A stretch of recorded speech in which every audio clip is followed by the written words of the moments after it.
Alright, hi guys.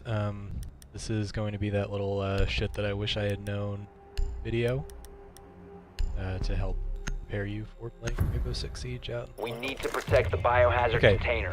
So I've Secure changed the the room. settings a little bit in this custom game just to make it 10 easier seconds to to insertion.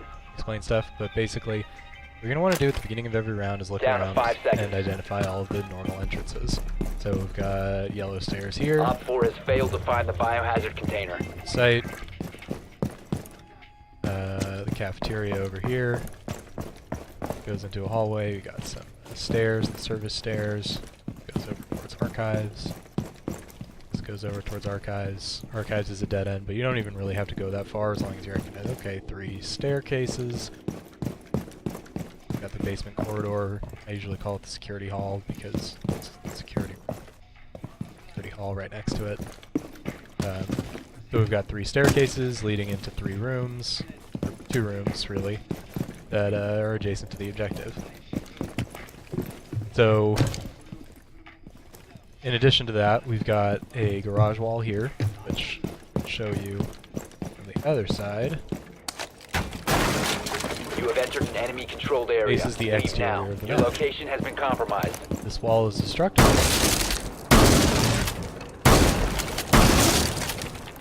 So, it's definitely going to be dangerous. The first thing you're going to notice off the bat is I've got to reinforce this wall. So your team has 2 reinforcements each for 5 players, which means you have 10 reinforced walls, and we're going to figure out where to put them. So the first one will go here, then number 2 and number 3 will go there, and we have this walled off now. This means that now we've got a pretty decent set of space to work with. We can play behind the white van. The white van, you can look at the white stairs, or excuse me, the yellow stairs. You can play on this side of it as well. Again, just the yellow stairs.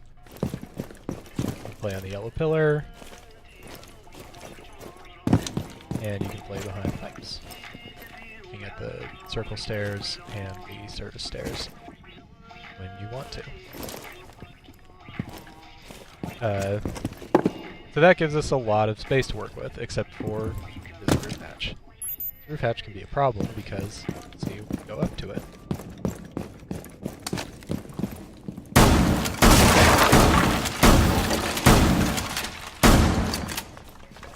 I can now see back towards the white van that I was talking about. I can see onto the the pillar over there. And just trust me when I say if you stand there, you can see into the yellow pipes, the white pipes. So reinforcing this hatch is also a very good idea because now you've got a lot more safety in this room. So that's 4 reinforcements, 1, 2, 3, 4, which provide you with a significant amount of cover. That means we have 6 more reinforcements that we have to decide what to do with. So I would recommend going over here. You can see clearly from here that those service stairs kind of look down on this area by the white van. We'll reinforce this wall as well. So 5 and 6 keep you safe behind the white van. 7, 8 just make this wall a little bit safer. And then you can put 9 there so people can't stand there and spam. And then 10 maybe somewhere over here. So yeah, hopefully that should give you an idea of how to set up your defenses on most sites. Basically just trying to make it as fortress-like as possible, with exterior facing walls being prioritized first, then roof hatches, then walls near where you intend to play. Things that are protecting you from being shot in the back, even by accident, by somebody who just spams this wall and thinks he's going to get lucky. Again, you know, reinforcing these is good, because this room is more accessible than the wall to this room. Security room, because like we said, while we're running around, this is a dead-end room. Getting in here is kind of difficult. You could also take one of those reinforcements and go and put it on this hatch in cafeteria. It doesn't really matter. It's not super important. And then as far as where everybody should play, you're probably going to want to have you know, at least 2 anchors on the site. The third one can play over near archives maybe to help contest these staircases a little bit better, make you work a little harder. So like if I, you know, if I'm sitting here, might be able to surprise somebody coming down those stairs. Sit here, listen and bait until somebody comes around, sneak up on them. A lot of things I can do from there, and then other players will just go and play the top floor. Thing about roof hatches is that if the other team wants to blow them up, even if you reinforce it, they can use Hibana on it, which means you have to kind of get clever with where your roamers are playing. So you don't necessarily have to just like sit right on top of this thing, but it would definitely not be a bad idea to have somebody who's like ready to go and try and flank anybody who's playing in this bathroom. So you could go up on the second floor again. You could have the rotation hole that I just made, so that you can run down and quickly pop somebody who's unwittingly just sitting here and like trying to find his kills. You can also, you know, do it earlier. You can get them on the yellow stairs. There's all sorts of things you could do. So I'd recommend having at least 2 roamers who are like kind of within sight of each other, within relatively quick refragging distance of each other at the very least, who are protecting the top floor and definitely concerning themselves with this hatch. So hopefully that'll do it. You guys can start implementing that whenever you spawn in. Just do a quick run through of like, okay, count normal entrances, look for exterior facing walls and roof hatches, reinforce those first, then any remaining reinforcements will go on places that you intend to play, and places that you intend to play should be, you know, the places that contest the entrances that you've identified. So like I said, sit behind the white van, and yellow pillar, white pipes would be the most common places. You could also even try and surprise somebody by sitting on the black car. The thing is, people often get through this wall anyway, because Thermite and Hibana again can break reinforced walls. You can protect this with a mute jammer, which doesn't allow them to activate their devices.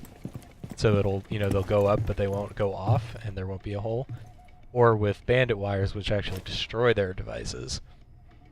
And a bandit wire can actually be applied faster than they can apply their gadget. So if you sit, so if you sit and listen, and you have the timing for it, you can use bandit to protect a reinforced wall completely.